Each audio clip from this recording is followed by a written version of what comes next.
Hello dear students, today we are going to start chapter 3, that is squares and square root. So before starting the chapter, I need all of you to learn the squares from 1 to 35.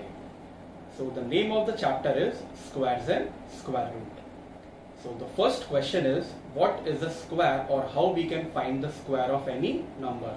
So the answer to the question is, whenever a number is multiplied by itself, that gives the square of the number. For example, 2 when multiplied by 2, it means square of 2, so the answer is 4. When 5 is multiplied by 5, it means square of 5, so the answer is 25. So when a number is multiplied by itself, the answer is known as the square of the number. The second question is, what are perfect squares? So the answer is, a number is called a perfect square if it is the square of a number. For example, 1. 1 is a square of 1, therefore 1 is a perfect square. Similarly, 4 is a square of 2, so 4 is also a perfect square. 25 is a square of 5, it means 25 is also a perfect square. Similarly, 100 is a perfect square of 10. 121 is perfect square of 11. 169 is perfect square of 13, and so on. There are many examples. Next topic is properties of square. We have to learn total 6 properties. First property, any number ending with 2, 3, 7 or 8 are never a perfect square. So if there are numbers that ends with 2 or 3 or 7 or 8, they can never be perfect square. Second property, a number ending in an odd number of zeros is never a perfect square. Suppose 10. 10 ends with 1 0 and 1 is an odd number. So 10 is not a perfect square. 100, it has 2 zeros, it means 100 is a perfect square. 1000, it has 3 zeros at the end, it means 1000 is not a perfect square. So the property states that if any number ends with odd number of zeros, they can never be a perfect square. Property number 3, square of even numbers is always even and square of odd numbers is always odd. 2 is an even number and the square of 2 is 4, which is also even. 5 is an odd number and the square of 5 is 25, that is also odd. Property 4, the square of a natural number n is equal to the sum of the first n odd numbers. For example, square of 1, we need only first odd number, that is 1 itself. But if we need to find the square of 2, we have to add first 2 odd numbers. So first 2 odd numbers are 1 and 3. So the answer is 4. If we need to find the square of 3, so what we have to do? We have to add, we have to sum. How many odd numbers? 3 odd numbers. So first 3 odd numbers are 1, 3 and 5 and their sum gives 9. If we need to find the square of 4, then we have to sum first 4 odd numbers. They are 1, 3, 5 and 7 and their sum is 16. So 16 is the square of 4. Similarly, square of 5 is 25, which we obtain by adding first 5 odd natural numbers. Property number 5, the difference of the square of 2 consecutive numbers is equal to the sum of the numbers. So this property is valid only for consecutive numbers. For example, 11 square minus 10 square is equal to 21. By the property we can solve, we have to add both the numbers. So the numbers are 11 and 10. 11 plus 10 gives 21. Similarly, 35 square minus 34 square, add both these numbers, 35 plus 34, answer is 69. Last property, if a, b and c are 3 natural numbers and a square plus b square is equal to c square, then we can say that a, b, c are Pythagorean triplets. Remember that among a, b and c, C is the largest of the three numbers. For example, 3, 4 and 5. So among these three numbers, 5 is the largest number.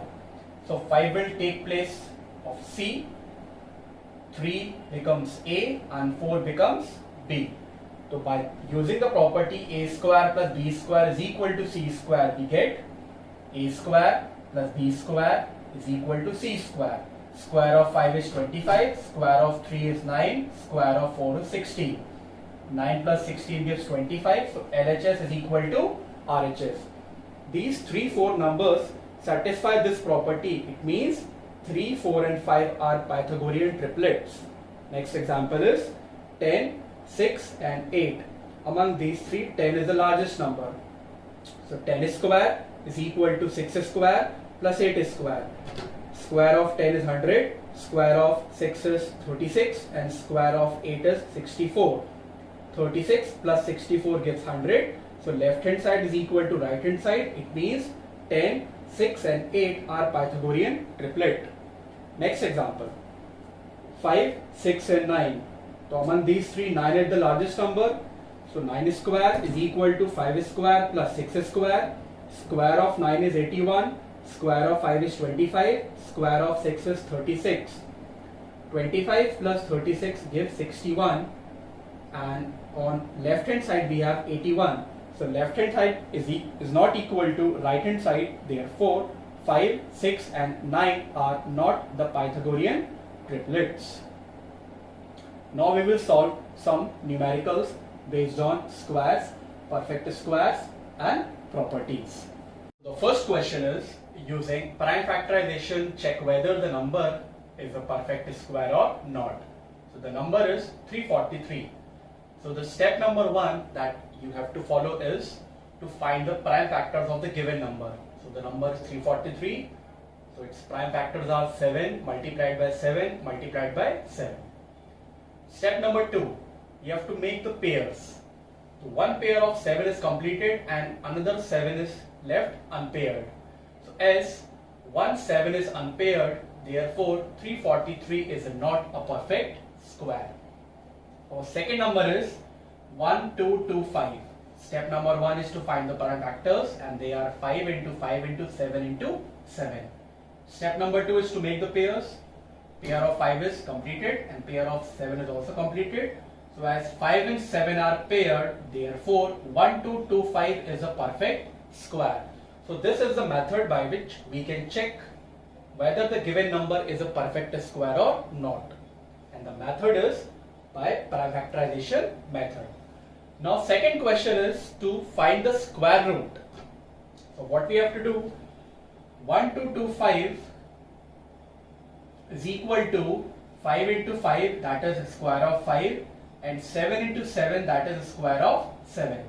So by using the laws, 5 into 7 whole square, that gives 35 whole square. So 1225 is perfect square of 35. Next question, check whether the number is a perfect square or not, and if it is not a perfect square, then find the smallest number by which the number must be multiplied to make it a perfect square. So in this question, first we will check whether the number is a perfect square or not. If it is a perfect square, that ends the question. But if the number is not a perfect square, then we have to find the smallest number that we should multiply with the given number to make it a perfect square. So the number is 1014. Step number 1 is to find the prime factors.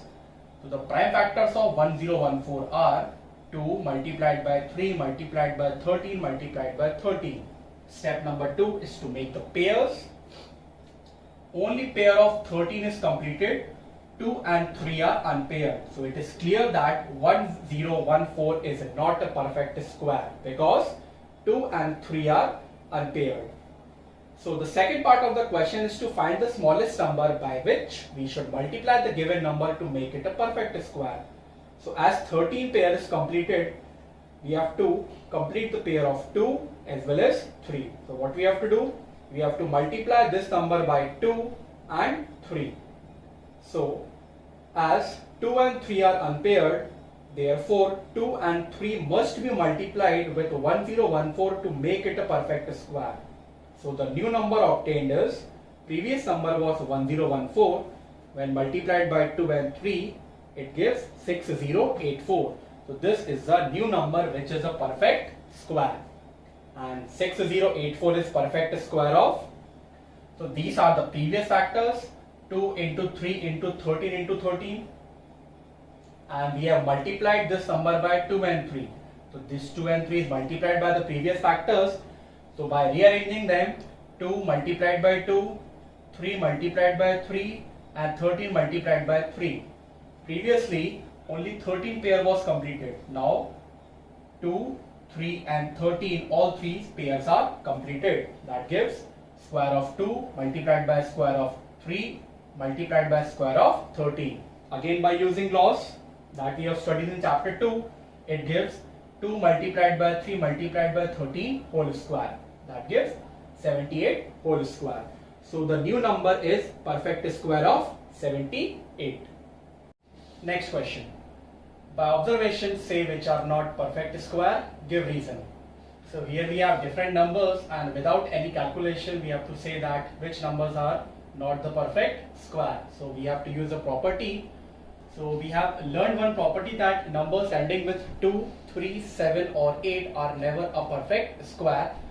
So 462 ends with 2, it means this is not a perfect square. This is also not a perfect square. This is also not a perfect square because they ends with 2, 3 and 7. Next we have learned that numbers ending with odd numbers of zeros are also never a perfect square. So 16,000 has 3 zeros at the end and 3 is an odd number, so 16,000 is also not a perfect square. Similarly this ends with 1 0, so this is also not a perfect square. So among these 8 numbers, these 5 numbers are not the perfect square. Next question. Without adding, find the sum. So again we have to use property number 4. 1, 2, 3, 4, 5, 6, 7 and 8. It means the sum of this number give the square of 8, that is 64. Similarly 1, 2, 3, 4, 5, 6. This gives the square of 6, which is equal to 36. Dear students, remember that you have to learn squares from 1 to 35. That will make your calculation a bit easier. Express 81 as a sum of 9 odd numbers. So what we have to do? We have to express 81 as the sum of first 9 odd numbers. So the first 9 odd numbers are 1, 3, 5, 7, 9, 11, 13, 15 and 17. By adding these numbers, the sum is 81. So this is the answer to this. Next question is solve 203 square minus 202 square and 128 square minus 127 square. As we observe in these questions that all the numbers given in these questions are consecutive numbers like 202, 203, 127, 128. So we will use property which says that the difference of the square of two consecutive numbers is equal to the sum of the numbers. So the answer is 203 plus 202, which is equal to 405. 128 plus 127, that gives 255. Next question. Find Pythagorean triplets whose smallest number is 10. So learn this concept that the Pythagorean triplets are 2n, n square minus 1 and n square plus 1. They are arranged in ascending order. It means 2n is the smallest member, after that n square minus 1 and the largest member is n square plus 1. As per the question, the smallest number among the Pythagorean triplets is 10. It means 2n is equal to 10. because 2n is the smallest member in the sequence, and as for the triplets, 10 is the smallest number. By this, if we solve this, 2 1 time, 2 5 time, that gives a value of n, that is 5. By putting the values of n in these two expressions, we will get the other two members. So the first is n square minus 1, replace n by 5. So 5 square minus 1, square of 5 is 25, minus 1, 24. So the second member of the Pythagorean triplet is 24. For third member we have n square plus 1, replace n by 5, 5 square plus 1, the square of 5 is 25 plus 1, that is 26. So the final three triplets are 10 given in the question, and other two triplets are 24 and 26. So these are the three Pythagorean triplets.